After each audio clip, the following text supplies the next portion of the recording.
नमस्कार मित्रों, जय श्री कृष्णा, राधे राधे मित्रों। आप सब लोग कैसे हैं? उम्मीद करती हूँ कि आप सब लोग बहुत अच्छे होंगे।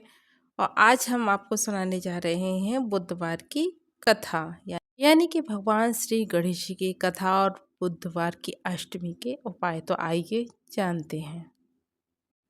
जब बुधवार और अष्टमी का संयोग बनता है तब श्री गणेश जी की पूजा विशेष फलदायी मानी जाती है। आज की वीडियो में हम जानेंगे बुधवार की अष्टमी के उपाय, पूजा विधि और एक प्रेरणादायक कथा।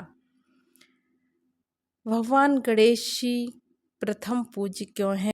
बुधवार का संबंध बुद्धि, व्यापार, वाणी और सफलता से माना जाता है। अष्टमी तिथि आत्म संयम, साधना और ईश्वर भक्ति की तिथि मानी जाती है। इस दिन गणेश जी की आराधना से विघ्न दूर होने और शुभ कार्यों में सफल मिलने की मान्यता है। तो आइए जानते हैं बुधवार के दिन हमें क्या करना चाहिए। हमें प्रातःकाल स्नान करने के बाद हरे स्वच्छ कपड़े धारण करने चाहिए। गणेश जी को 21 दुर्वा आप अर्पित करें। लाल या पीले पुष्प चढ़ाएं। मोदक या गुड़ चने का भोग लगाएं। घी का दीपक जलाकर ओम गंग गणपति नमः मंत्र का कम से कम 108 बार माला का जाप करें। गणेश अर्थवर्षीश या गणेश चालीसा का पाठ करें। गाय को हरा चारा अवश्य खिलाएं। किसी जरूरतमंद विद्यार्थी को कॉपी या पेन पुस्तक अवश्य ही दान दें। झूठ, क्रोध और अपशब्दों से बचें। दिन भर गणेश जी का स्मरण करते रहें। तो आइए जानते हैं गणेश जी की कथा। बहुत समय पहले एक सुंदर नगर था। वहाँ एक गरीब युवक रहता था जिसका नाम माधव था। माधव बहुत ईमानदार था, लेकिन उसका भाग्य साथ नहीं दे रहा था। वह सुबह से शाम तक मेहनत किया करता, फिर भी घर के खर्च बड़ी मुश्किल से चलता था। उसकी वृद्ध माँ अक्सर भगवान से प्रार्थना करती थी कि हे गणपति बप्पा, मेरे बेटे की मेहनत सफल कर दीजिए, इसके जीवन से सारे विघ्न दूर कर दीजिए। माधव की पत्नी भी बहुत धार्मिक थी। वह रोज घर के छोटे से मंदिर में दीपक जलाकर भगवान गणेश जी से प्रार्थना करती, प्रभु हमें धन नहीं चाहिए, बस इतना आशीर्वाद दीजिए कि हमारा परिवार सम्मान और ईमानदारी से जी सके। लेकिन समय बीतता गया, कर्ज बढ़ता गया, व्यापार में नुकसान होता गया। कई बार माधव ने सोचा कि शायद भगवान उसकी सुन ही नहीं रहे हैं। एक दिन वह बहुत दुखी होकर नगर से बाहर नदी के किनारे बैठ गया। तभी वहां एक तेजस्वी वृद्ध संत आए। उनके चेहरे पर अद्भुत तेज था। संत ने मुस्कुराकर पूछा, बेटा तुम इतनी दुखी क्यों हो? माधव ने हाथ जोड़कर कहा, महाराज मैं बहुत मेहनत करता हूँ लेकिन सफलता नहीं मिलती। लगता है जैसे हर काम में कोई न कोई विघ्न आता जा रहा हो। संत ने शांत स्वर में कहा, बेटा बार बार वह विघ्न आए वहाँ विघ्न हरता श्री गणेश जी की शरण में जाना चाहिए। माधव ने पूछा, महाराज मैं उनकी पूजा कैसे करूं? संत बोले, जब भी बुधवार के दिन अष्टमी का शुभ संयोग आए उस दिन भगवान गणेश जी का प्रातःकाल स्नान करके श्रद्धापूर्वक पूजन करना, उन्हें दूर्वा अर्पित करना, मोदक का भोग लगाना और पूरे विश्वास से ओम गंग गणपति नमः का मंत्र का जाप करना। लेकिन याद रखना, पूजा केवल हाथों से नहीं मन से होनी चाहिए। ऐसा कहकर संत वहाँ से चले गए। माधव को ऐसा लगा कि स्वयं भगवान ने आकर उसके जीवन में एक आशा की नई किरण भेज दी हो। उसने निश्चय किया कि आने वाली बुधवार अष्टमी को वह पूरी श्रद्धा से भगवान गणेश जी की पूजा करेगा। पूरे सप्ताह उसने अपने घर की सफाई की, मंदिर को सजाया, अपनी सामर्थ्य के अनुसार थोड़ा सा गुड़, चना, दूर्वा और कुछ फूल एकत्र किए। उसके पास अधिक धन नहीं था, लेकिन उसके मन में अटूट श्रद्धा थी। आखिर वह शुभ दिन आ ही गया था। ब्रह्म मुहूर्त में माधव उठा, स्नान किया, स्वच्छ वस्त्र पहने, घर के मंदिर में दीपक जलाया और हाथ जोड़कर बोला, हे प्रथम पूज्य गणपति बप्पा, मेरे पास आपको चढ़ाने के लिए सोना या चांदी नहीं है, मेरे पास केवल सच्ची श्रद्धा है। यदि मेरी भक्ति सच्ची हो तो मेरे जीवन के विघ्न दूर कर दीजिएगा।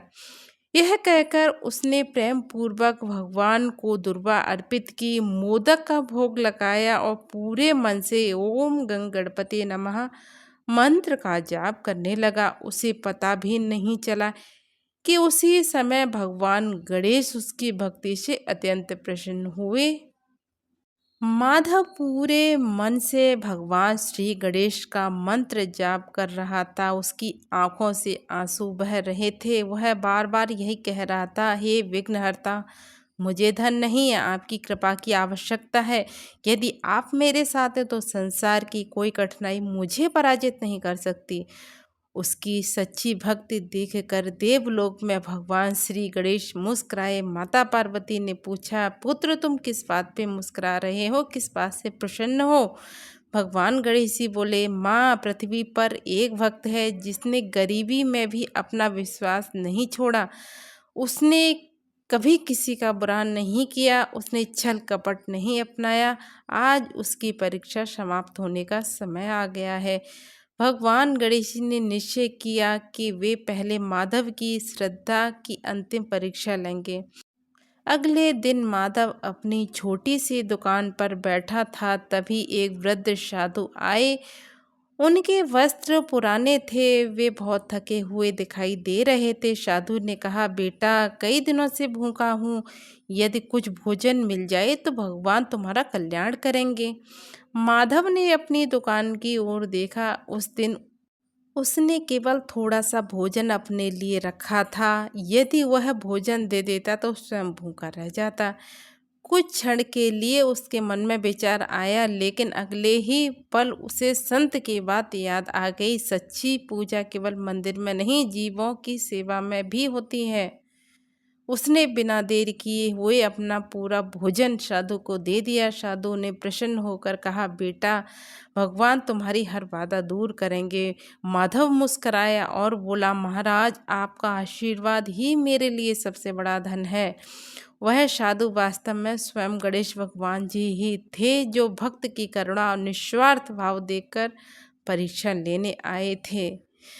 रात में माधव ने एक अद्भुत स्वप्न देखा। उसने देखा कि एक दिव्य प्रकाश चारों ओर फैल गया है। उस प्रकाश के बीच भगवान श्री गणेश जी विराजमान हैं। उनके मुख पर मधुर मुस्कान है। भगवान जी बोले, वत्स माधव, तुम्हारी भक्ति, तुम्हारा धैर्य, तुम्हारा दान भाव मुझे अत्यंत प्रिय लगा। याद रखो, मैंने तुम्हें केवल धन देने के लिए नहीं चुना, बल्कि लोगों के एक आदर्श बनाने के लिए चुना है। माधव हाथ जोड़कर बोला, हे प्रभु, मुझे केवल इतना आशीर्वाद दें कि मैं जीवन भर धर्म और सत्य के मार्ग पर चल सकूं। भगवान श्री गणेश जी ने कहा, कल से तुम्हारे जीवन के विघ्न दूर होने लगेंगे, लेकिन कभी अहंकार मत करना। अपनी आय का एक भाग सदैव जरूरतमंद की सहायता में लगाना। इतना कहकर भगवान अंत ध्यान हो गए। सुबह जब माधव दुकान पहुंचा तो वर्षों बाद पहली बार ग्राहकों की लंबी लाइन लग गई। लोग उसके व्यवहार और ईमानदारी की प्रशंसा कर रहे थे। एक धनी व्यापारी ने कहा, मैंने तुम्हारी सत्यनिष्ठा के बारे में बहुत सुना है। आज से मैं अपना सारा व्यापार तुम्हारे साथ करूंगा। कुछ ही महीनों में माधव का व्यापार बढ़ने लगा। उसका कर्ज उतर गया, घर में सुख शांति लौट आई। लेकिन सबसे बड़ी बात यह थी कि सफलता मिलने के बाद भी माधव नहीं बदला। हर बुधवार और अष्टमी के दिन भगवान गणेश की पूजा करता, गरीबों को भोजन कराता, बच्चों को पुस्तक दान में देता और लोगों से कहता, मेरी सफलता का कारण केवल भगवान की कृपा नहीं, बल्कि ईमानदारी, परिश्रम और श्रद्धा है। धीरे धीरे पूरे नगर में उसकी चर्चा होने लगी। लोग दूर दूर से उससे पूछने आते, तुम्हारे जीवन में इतना परिवर्तन कैसे आया? माधव मुस्कुराकर एक ही उत्तर देता, जब मैंने भगवान श्री गणेश को केवल संकट के समय याद करना छोड़ा और उन्हें अपने जीवन का आधार बना लिया, तब से मेरे विघ्न दूर होने लगे। माधव की सफलता देखकर कुछ लोगों को प्रसन्नता हुई, लेकिन कुछ लोगों के मन में ईर्ष्या जाग उठी। उनमें एक व्यापारी था जिसका नाम था धनपाल। वह सोचने लगा, कल तक जो व्यक्ति गरीब था आज नगर में सम्मानित व्यापारी कैसे बन गया। एक दिन धनपाल माधव के पास आया और बोला, सच सच बताओ, तुम्हें कोई गुप्त खजाना मिला है या कोई चमत्कारी उपाय। माधव मुस्कुराकर बोला, न मुझे कोई खजाना मिला न कोई जादू। मैंने केवल भगवान श्री गणेश पर विश्वास रखा, ईमानदारी नहीं छोड़ी और किसी का बुरा नहीं किया। धनपाल ने उसकी बात पर विश्वास नहीं किया। उसने सोचा वह भी पूजा तो करेगा, लेकिन उसका केवल उद्देश्य धन कमाना ही होगा। अगली बुधवार अष्टमी को उसने बड़ी धूमधाम से पूजा करवाई। महंगे फूल, अनेक प्रकार के भोग और सजावट की, लेकिन उसके मन में अहंकार था। पूजा समाप्त होते ही उसने बोला, अब भगवान मुझे भी धन दे दो। समय बीतता गया, लेकिन उसके जीवन में कोई परिवर्तन नहीं आया। तब वह क्रोधित होकर फिर माधव के पास पहुंचा। माधव ने शांत स्वर में कहा, भाई, भगवान को वस्तुओं से नहीं, भावों की आवश्यकता होती है। यदि मन में दया, सत्य और विनम्रता नहीं है तो केवल दिखावे की पूजा से फल नहीं मिलता। धनपाल को अपनी भूल का एहसास हुआ। उसने गरीबों की सहायता करना शुरू कर दी, अपने व्यवहार में परिवर्तन लाया और सच्चे मन से भगवान गणेश जी की आराधना करने लगा। कुछ समय बाद उसके जीवन में भी सुख शांति आने लगी। नगर के लोग इस परिवर्तन को देखकर समझ गए कि भगवान गणेश केवल धन के देवता नहीं, वे मनुष्य को सही मार्ग, विवेक, धैर्य और सदाचार का आशीर्वाद भी देते हैं। समय बीतता गया, माधव वृद्ध हो गया, लेकिन उसने जीवन भर एक नियम नहीं छोड़ा। हर बुधवार और अष्टमी के दिन भगवान श्री गणेश की पूजा, गरीबों की सेवा और सत्य का पालन। लोग अपने बच्चों को उसके पास ले जाते और कहते, इनसे सीखो कि भगवान की भक्ति केवल मंदिर तक सीमित नहीं होती, सच्ची भक्ति अपने आचरण में दिखाई देती है। एक दिन वही तेजस्वी संत फिर नगर में आए। माधव ने उन्हें पहचान लिया और उनके चरणों में गिर पड़ा। संत बोले, वत तुम्हारी परीक्षा उसी दिन समाप्त हो गई थी जिस दिन तुमने अपना भोजन एक भूखे को दिया था।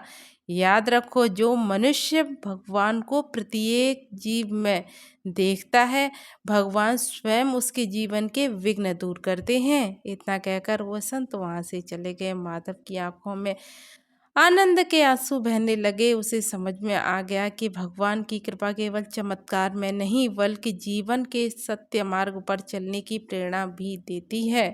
भक्तों कथा से हमें ये महत्वपूर्ण 5 बातें सीखनी चाहिए। भगवान गणेश की पूजा हमेशा श्रद्धा और विनम्रता से करें। पूजा के साथ साथ अच्छे कर्म भी करना आवश्यक है। ईमानदारी और परिश्रम का कोई विकल्प नहीं है। भूखे, गरीब और ज़रूरतमंद की सेवा अवश्य ही करनी चाहिए। अहंकार मनुष्य के पुण्य को कम करता है, जबकि विनम्रता भगवान की कृपा दिलाती है। हे विघ्नहर्ता श्री गणेश भगवान, हमारे जीवन के सभी विघ्न दूर करें, हमें सद्बुद्धि दें, धर्म के मार्ग पर चलने की शक्ति दें और हमारे परिवार में सुख, शांति तथा समृद्धि बनाए रखें। बोलिए श्री गणेश भगवान की जय। गणपति बप्पा मोरिया, मंगल मूर्ति मोरिया। यदि आपको यह कथा पसंद आई हो तो वीडियो को लाइक करें, अपने परिवार और मित्रों के साथ शेयर अवश्य ही करें और सनातन धर्म से जुड़ी ऐसी ही कथाएं और उपाय सुनने के लिए हमारे चैनल को सब्सक्राइब करना ना भूलें। श्री गणेश भगवान की कृपा आप सब पर बनी रहे। हर हर महादेव, हर हर महादेव।